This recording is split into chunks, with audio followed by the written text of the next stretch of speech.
Imagine stepping into a world where the scent of CK1 fills the air, shelves are lined with glittering body gels, and the bold colors of Urban Decay beckon you closer. This isn't just a trip to the store, it's a journey back to the 1990s where shopping for beauty products was more than a task, it was an event. Welcome to the golden era of beauty shopping, the 1990s, a time when malls were the temples of fashion and beauty, and flipping through a glossy magazine was the ultimate guide to what's hot. In this special feature, we're dusting off the pages of beauty history to take you on a nostalgic trip to the makeup aisles of the past, from the birth of iconic brands to the unforgettable scents that defined a generation. Join me as we explore what makes shopping for beauty products in the 90s an unforgettable experience.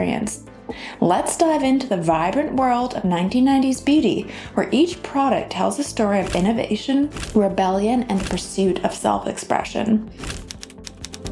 In the heart of the 1990s, malls were not just a place to shop. They were the epicenter of culture and style. Walking into a mall was like stepping into a different world, one where the latest music hits played over the speakers, and every turn brought a new discovery. Among these discoveries were the beauty stores, a glittering oasis of glamour that promised transformation and adventure. Department stores played a pivotal role in the beauty shopping experience. They were temples of luxury, where brands like Clinique, Estee Lauder, and Lancome held court. These counters were not just about selling products, they offered a bespoke experience. Beauty advisors armed with their brushes and knowledge were the trusted guides in this world. They could match you with your perfect foundation shade, teach you how to shape your brows, or show you the art of the smoky eye. It was here, amid the polished displays and under the gleaming lights, that many discovered their signature looks. But the 90s were also about challenging the status quo, and nowhere was this more evident than in the rise of stores like the Body Shop and Bath & Body Works.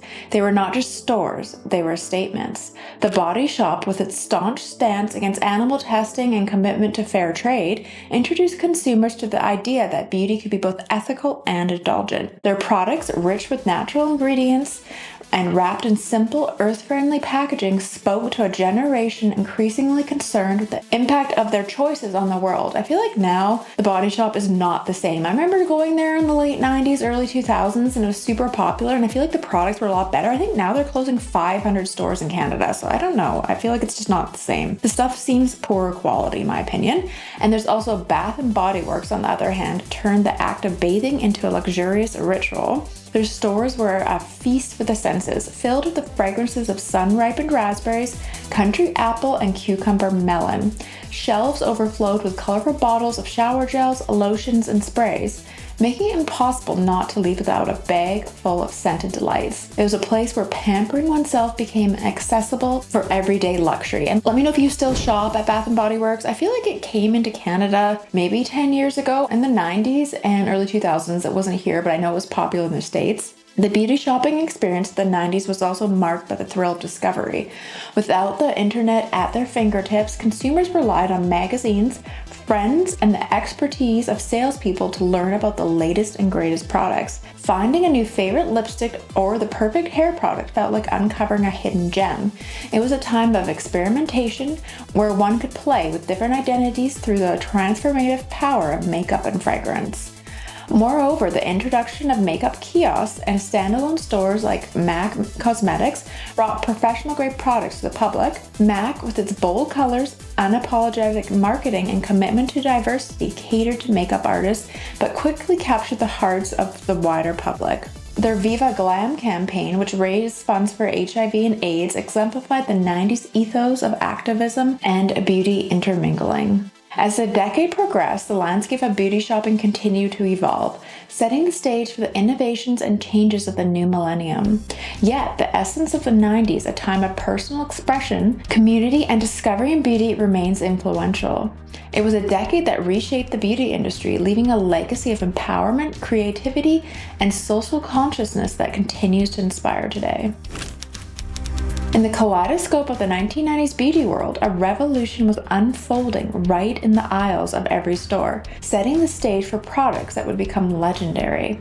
This era introduced us to an array of beauty items that not only challenged the conventional but also embraced individuality and self-expression like never before. And let's dive into the treasure trove of iconic beauty products that left an indelible mark on the industry and our makeup bags. The 1990s were a defining decade for beauty, introducing a range of products that became iconic. Here are some of the beauty products from the 1990s. And the first is MAC Lipstick and Spice. This particular shade became a cult favorite, epitomizing the 90s lip look with its brownish nude color. And as we wander through the vibrant display, we first encounter the game changers of the makeup world. MAC Cosmetics, a brand born out of desire to fulfill the needs of professional makeup artists, soon captured the hearts of beauty enthusiasts everywhere. Their bold lipsticks and shades like Ruby Woo and Spice weren't just pigments, they were statements. And then there's Maybelline Great Lash Mascara, which was obviously very popular even in the 80s as well. And it's not to be outdone, the drugstore aisles were a battleground for innovation and accessibility. And Maybelline Great Lash Mascara, with its distinctive pink and green packaging, became a rite of passage for teens entering the makeup world. And I feel like most of my life I always gravitate back to Maybelline mascara. I'm even wearing it now. I really like it. And next we have Clinique Almost Lipstick in Black Honey, another lip product that gained popularity for its sheer formula and flattering shade on a wide range of skin tones. I know that one made a comeback as well. And then there's Urban Decay nail polishes, which were super popular in the 90s. They had edgy, vibrant colors, and they had that grunge feel to them. And then there's also Hard Candy nail polish, and these had really nice pastel colors with unique bottles, and I really like the ads for them as well. I remember flipping through magazines in the late 90s and seeing those. And then there's the Revlon Color Stay lipstick, a classic in the 90s, and this one was introduced in the 90s. It's a long-wearing lipstick, and this was a game changer for its durability and range of shades. And then of course there's Lip Smackers, and these flavored lip balms were a favorite among teens and tweens for their scents and taste, and I definitely collected these. And then there's CoverGirl Clean Makeup. I think I remember wearing CoverGirl foundation in the 90s, and it's known for its fresh foundation formula and appeal to those seeking natural makeup looks. I think I had my CoverGirl more of like a pancake one with a sponge. I remember that. And now let's go into perfumes.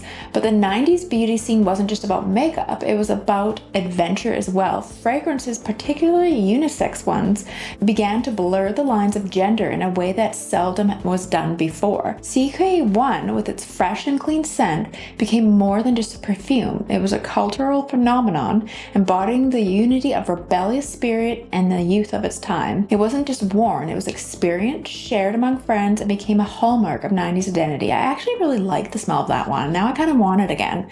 I think I had it in the 90s, but I like how it's unisex. It's quite fresh and nice. It definitely is a classic. So here's the 5 most popular fragrances from the 1990s. The first one is Clinique Happy. This one was introduced in 97. This was my first perfume I ever bought, so it's really nostalgic for me. And it's the quintessential 90s fragrance. It's fresh, it's clean, and I love the uplifting scent. It has citrus, apple, plum, floral notes. I kind of want it again, to be honest. It's such a classic to me. It just brings back so many memories. I remember buying like the little kits with the Clinique bonus. I just loved it. And then again, we have the CK1, and this one was introduced in 94. And this is known for its unisex scent. It's very fresh. It has bergamot in it, green tea, and papaya. And then there's Tommy Girl by Tommy. This one came out in 96. And I always remember flipping through magazines and seeing the ad for this one. It's definitely the all-American style. It has that 90s look, and it definitely has that 90s smell to it. And then there's Dolce & Gabbana Femme, and this one came out in 92. This is a very feminine fragrance, and it has a 90s intoxicating blend of raspberry, tangerine, marshmallow, and vanilla. And it definitely epitomizes the elegance and glamour of the 90s. And there's Angel by Terry Mugler, and this one was introduced in 1992, and it has sweet notes of patchouli, chocolate, caramel, and vanilla. I really like the bottle actually for this one. It's definitely a classic now. And let me know in the comments below, what was your go-to 90s perfume? Mine was definitely Clinique Happy, and I did own CK1 as well, but I'm curious to which ones you wore. And let's get into skincare. And in skincare, the era was marked by a shift towards more informed choices, with brands emphasizing ingredients and benefits. There's the St. Ives Apricot Scrub, which became a cult favorite for its promise for natural exfoliation, while the rise of aloe vera and everything from gels to facial moisturizers catered in the growing interest in soothing and natural ingredients. The 90s were a decade that saw a burgeoning interest in skincare, with consumers becoming more aware of ingredients and the benefits of a good skincare routine.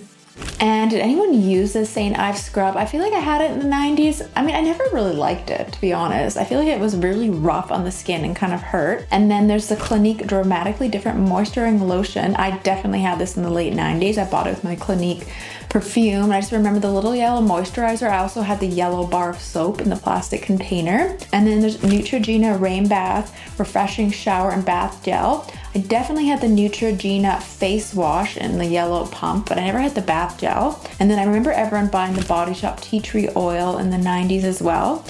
And then there's Biore Pore strips. I remember when these came out in the late 90s. They never really worked on me, but I did see other people use them and they could really get the blackheads out. So I was always disappointed that I never really got much out of it. I also had Cetaphil Gentle Skin Cleanser. This one was developed in the 1940s, but it was popular in the 90s. I also used Clean and Clear, I remember, in the 90s as well. And then there's the Olay Total Effects Moisturizer, and this one was introduced in the late 90s. And it was one of the first all-in-one approaches to skincare combating aging with a vitamin-rich formula, and you can still buy that one today, and it tackles wrinkles, dryness, and uneven skin tone. As we dive deeper into the colorful and electric world of the 1990s beauty, it's impossible not to acknowledge the monumental impact of pop culture on the era's beauty trends. The decade-style icons weren't just mimicked, they were idolized, setting the stage for some of the most memorable and influential beauty trends that continue to resonate today. The 90s brought us an array of definitive looks, each telling its own story of rebellion, elegance, or simplicity. Take for instance the grunge movement, spearheaded by the likes of Winona Ryder and Courtney Love. Their signature matte skin paired with dark, often smudged lipstick didn't just define a music genre's aesthetic, it encapsulated a mood and attitude that screamed defiance and authenticity. This was beauty unfiltered, a stark contrast to the polished perfection seen in earlier decades. And I really love Winona's 1990s look. On the flip side, the era also celebrated understated elegance, as seen through the lens of Carol Bassett Kennedy's minimalistic chic look. Her clean, fresh-faced look, punctuated by nude lips and barely their makeup, redefined sophistication. It was a testament to the 90s being a decade of beauty dichotomies, where the bold and the subtle found equal footing. Magazines like 17 and Vogue were the quintessential beauty oracles of the time. Their glossy pages were more than just magazines. They were the getaways to the beauty universe, filled with how-to guides, insider secrets, and cover shoots that would go on to define beauty trends. And I definitely had subscriptions to so many teen magazines. I remember reading all of them because that's how you would get everything. I even had the Dahlia's catalog, and I remember ordering from there. And these publications not only brought high fashion and celebrity styles to the mainstream, but also democratized beauty, making it accessible to every girl or boy keen on experimenting with their look. The influence of TV shows and movies was equally monumental. Shows like Friends and movies like Clueless offered viewers a window into the fashion and beauty world, with characters sporting trends that would go on to be iconic. I remember I was obsessed with the movie Clueless. I swear I watched it like once a week, and I had all the kind of outfits that she wore. Who could forget Rachel Green's layered haircut or Cher's plaid skirts paired with the over-knee socks? I think I first discovered Friends in like 1996. They were not just styles, they were statements of identity, each character's look carefully curated to complement their persona. The Rachel haircut obviously was the definition of the 90s in many ways, and music videos as well played a pivotal role in cementing beauty trends. The rise of MTV made music videos a powerful medium for artists to showcase not just their musical talents, but their fashion and beauty. I know in Canada, Much Music was super popular, and I would always watch the countdowns on Friday So it was just so different than nowadays. Madonna's ever-evolving look inspired legions of fans to play the bold makeup and hairstyles, while TLC Left Eye Lisa popularized the creative use of eye makeup and colorful bandanas, proving that beauty trends of the 90s were as diverse as the music itself. And as we reflect on the 90s beauty trends and their lasting influence, it's clear that the decade was a pivotal moment in the history of beauty. It was a time when individuality and self-expression were celebrated, paving the way for the eclectic and inclusive beauty standards we see today. The legacy of the 90s beauty trends, with their boldness and simplicity, continue to inspire new generations. And it's interesting to see how the 90s really came back in style. And as we step back into the malls and beauty counters of the 90s, we're immediately enveloped in a world where beauty was explored through touch, sight, and smell. Because back then, no one was buying beauty online. You had to go to the store. And the beauty counter was a sacred space, a place where magic and transformation, where makeup artists and beauty advisors acted as guides. I do kind of miss those days in many ways, having to actually go and physically try the products. And reading beauty magazines added another layer to experience. These magazines were encyclopedias of beauty with tutorials, product reviews. I just love the tactile feeling of reading a glossy magazine. I don't even really buy magazines anymore, but I used to love the excitement of getting them in the mail and then ripping out pages. I would collect different vintage ads and put them on my walls. And the 90s were almost the last decade in many ways where you had to go to the store before the digital age, where everything really changed, where smaller, more indie brands became more popular, and then the big giants like Revlon and Maybelline, it's just a different time nowadays. Anyways, let me know in the comments below if you want me to do any other decades, and do you have favorite brands you used in the 90s? What is your favorite beauty decade? All right, and don't forget to check out my other vintage beauty videos. See you guys again soon. Bye.